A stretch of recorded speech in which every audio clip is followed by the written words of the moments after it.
Well, hello. Welcome to today's The Word in the Flash. I'm Freddie Wilson. Today's subject is Lead Results to God.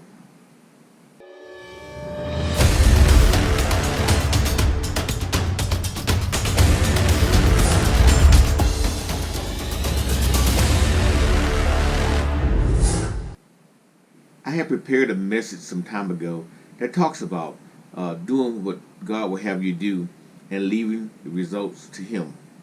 This thing still applies today, and I think it was important to bring it up again because we are often too busy patting ourselves on the back about our accomplishments and never giving God the credit for our ability to be able to do those things. What's even better is that we need to look to God to do what He'll have us do instead of always seeking what we want to do.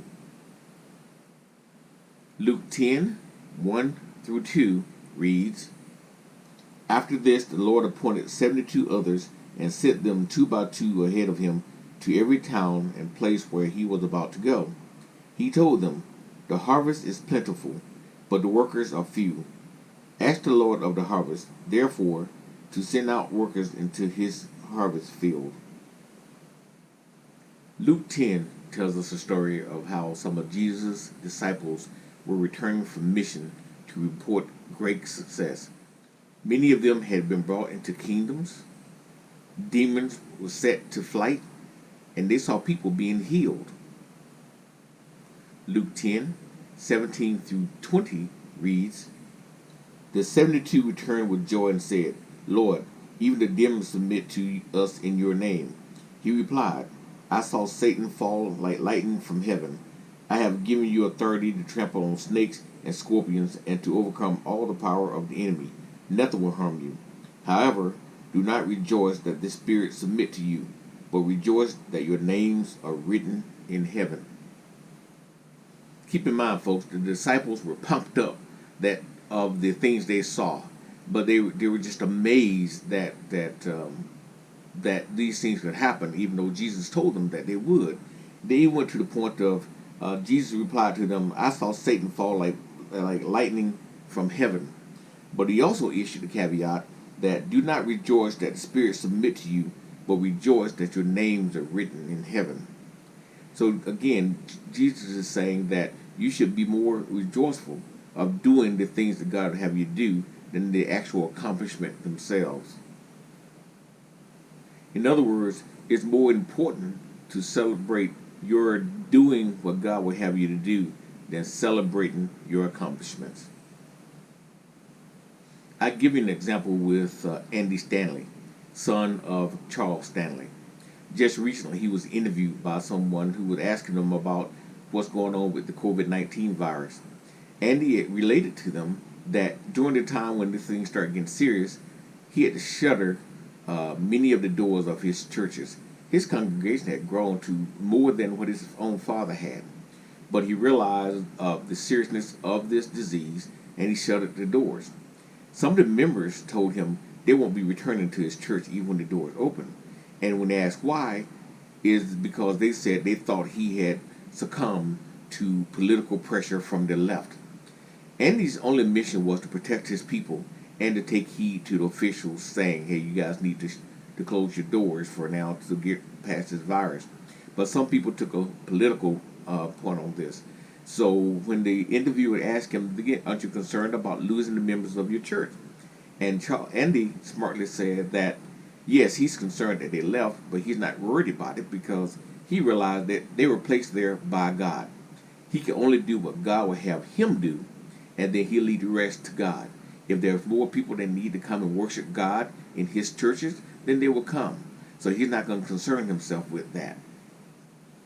I reiterate, Andy said since they were God's people and not his per se, that he was sure that God would send him more people that were willing to worship regardless of political affiliations. That's a classic example of you doing what God will have you do, and you lead the results to him. You can't always be concerned about what you see. You can't always be concerned about what other people think about what you do for the Lord.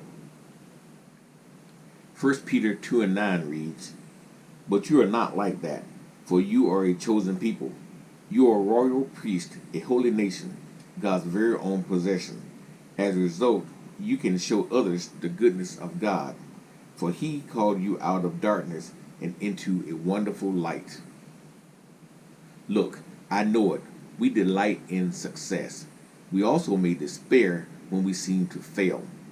I encourage you to keep on doing what God will have you to do and lead the results to Him. He has your name in His book. Hey folks, it's time to make a change. In order to make change, we must first make changes within ourselves. People don't always see the value to God that He has placed in them. Please don't deny the beauty that God has placed inside of you. Change involves three major factors. The first one is challenge.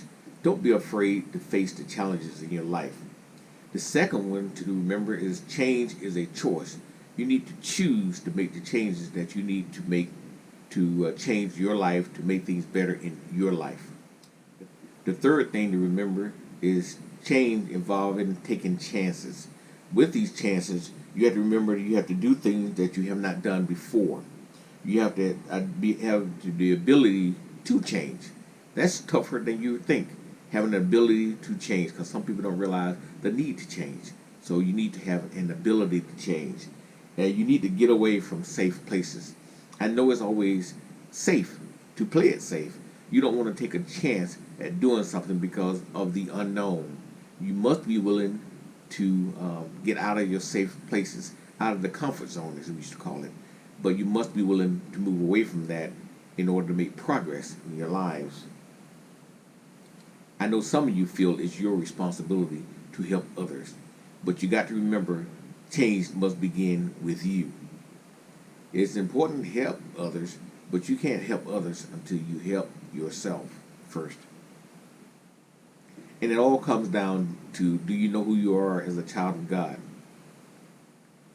John 14:6 shows us that Jesus knew who He was. John 14:6 read, Jesus told them, I am the way, the truth, and the life. No one can come to the Father except through me. I ask again, do you know who you are? It's not about what other people think. It's more important about what you think of yourself. Matthew 3:17 reads, and a voice from heaven said, this is my dearly loved Son, who brings me great joy.